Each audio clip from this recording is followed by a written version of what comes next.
We are gathered here to fill you with fear and give you a treat for your ears as we invade your mind with our scary rhymes and some tales that can be gory.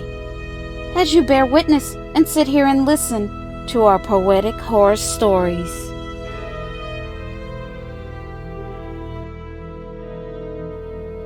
Happy holidays, PHS crew. We have some spooky and creepy Christmas stories we'd like to share with you. So, while you prepare for Santa Claus with some milk and cookies, we will terrify you with our stories and our sack full of goodies. And since this is our gift to you, all we ask for you to do is to like, comment, share, and subscribe. This will be the best present of our lives. And don't forget to jingle the bell. Now it's time for tonight's tales.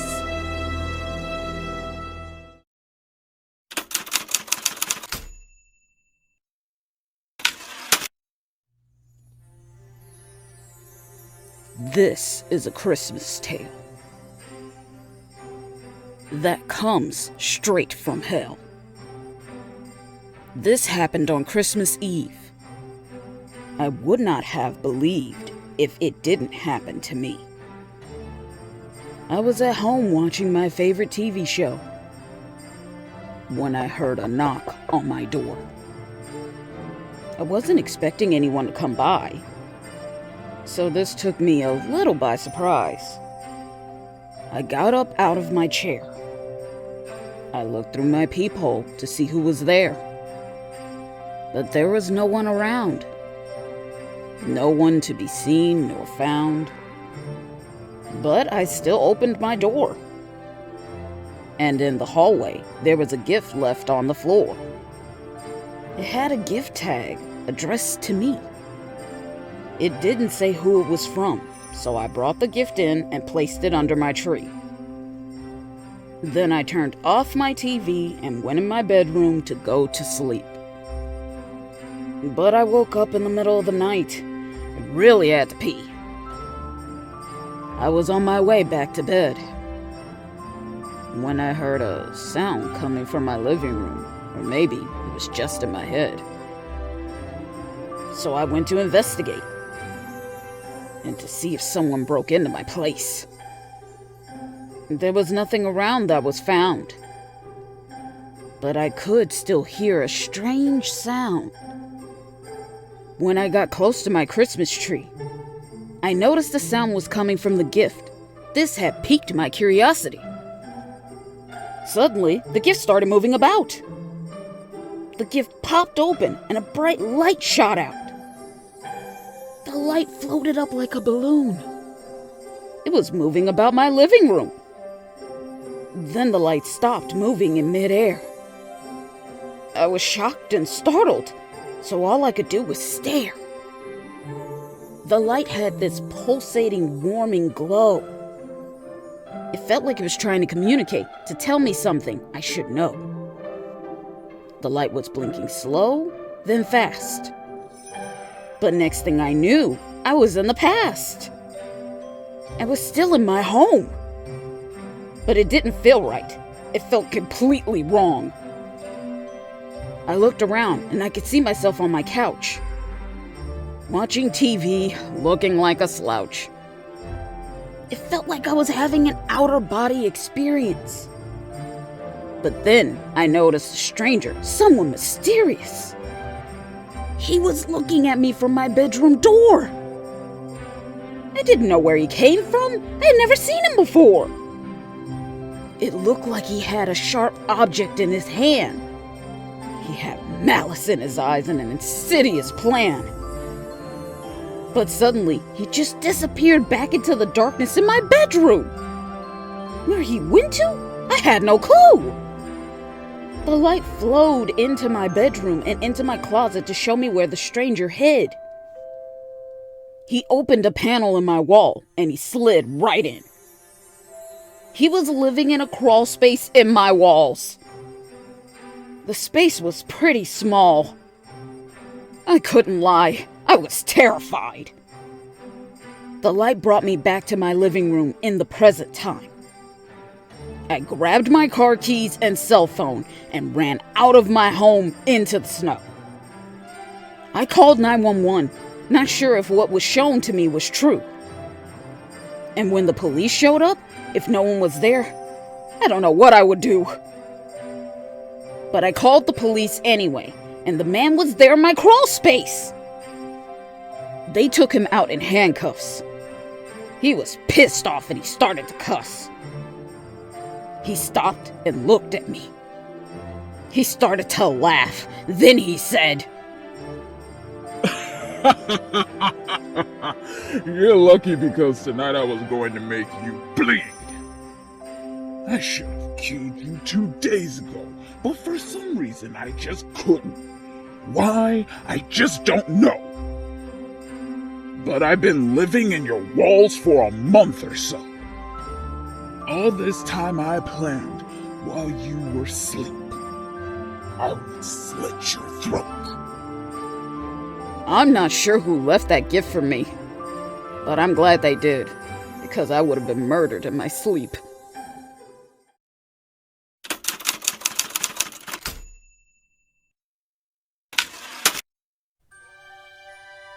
We have a tradition in our family that has been passed on for centuries.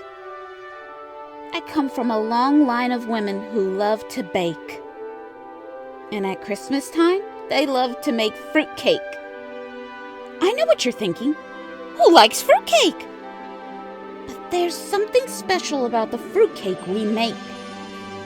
Our cake tastes like no other you had before in your life. Once you take a bite, you will want another slice. Lots of people from our town wants to know our recipe. But it's a family secret, and now it's being passed on to me. This recipe made my family very rich. It happens to be a very lucrative and popular dish.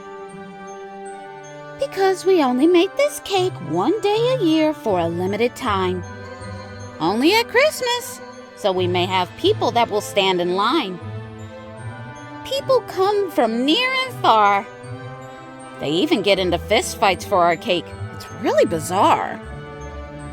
One day, I got a call from a very big baking company. They offered me a lot of money for our recipe. I told them the offer had me intrigued, but the answer was a hard no.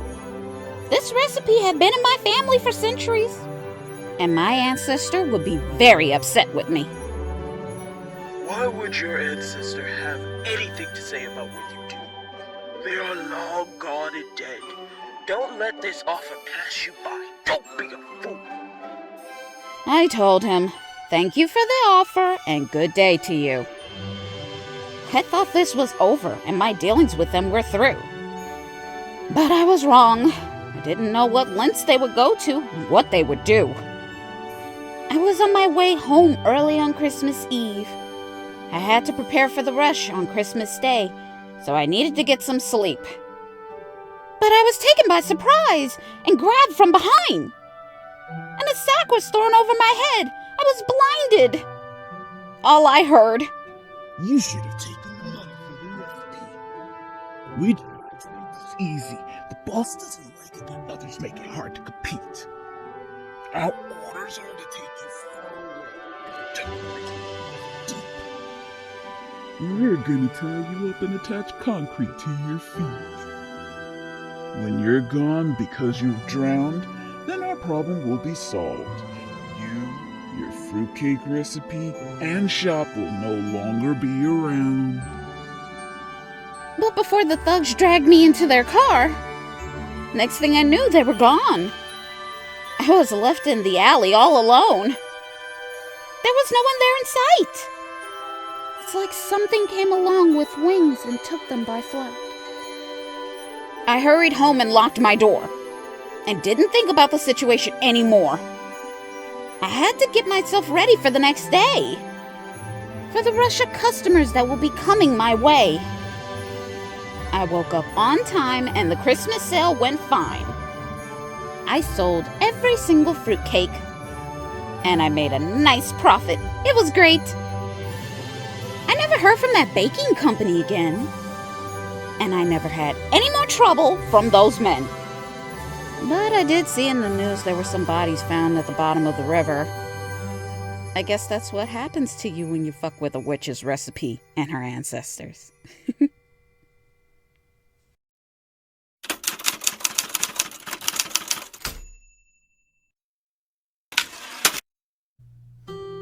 Every season around this year, Santa chooses 10 reindeer. He chooses them to play in the Reindeer Games, and the winner will help him to guide his sleigh. There will be 5 games the reindeers will complete. And at the end of the games, the last reindeer that is eliminated, they will become venison. In case you don't know, that's reindeer meat. Till they are dwindled down to only 1. Now you know the rules. The Reindeer Games have begun. The first game is called Wolf Pack, where the reindeers must survive for 15 minutes in the woods and try not to end up as a snack. Santa will give the reindeers a 1-minute head start. Then he will release the wolves that want to tear them apart. When this game is over and we are down to 8, the next game they will play is called the Deer Hunter Escape, where they must make sure they are not shot by a deranged deer hunter, who is a very bloody, thirsty, insane gunner. He will have 30 minutes to hunt them down. So they need to be perceptive and make sure they are not found. After the 30 minutes is up and we are down to 6, the next reindeer game they will play will let you know that Santa is really sick. The game they will play will show you how far the reindeer can leap. They will have to jump over a 20-foot gorge that is over 100 foot steep. They will have to make sure they don't fall to their death, because at the bottom of the gorge, there's jagged, pointy, sharp rocks without a safety net. I know what you are thinking. Why such brutal and harsh games? But for Santa Claus, this is a test to see if the reindeer can last through anything that is thrown their way. He needs to know if they really want this, and if they are tough enough to endure all the shit. Anyway, it's not like they don't know what they signed up for. This happens every year. They shouldn't expect nothing more. Now that we are down to 4, there are 2 games left, but who's really keeping score? They will not play a game of reindeer tag. I know that it really doesn't sound all that bad, but they will have to tag each other with their antlers in their side. They would have to jab and stab till 2 bleeds out and dies. Then we are left with 2, and the last game will be a duel. Now we will see who is the best, and who is better than all the rest. They will walk away from each other 10 paces. Then they will turn around, look eye to eye at each other's faces. They will race towards each other, antlers bowed down till they lock horns, till one of them rips the other's antlers out of his head with great force. The last one standing will be the victor and will help guide Santa's sleigh, while the other will be mounted on Santa's wall as a display. And that will be the conclusion to the Reindeer Games. Until next year, when Santa will choose 10 new reindeer to come and play.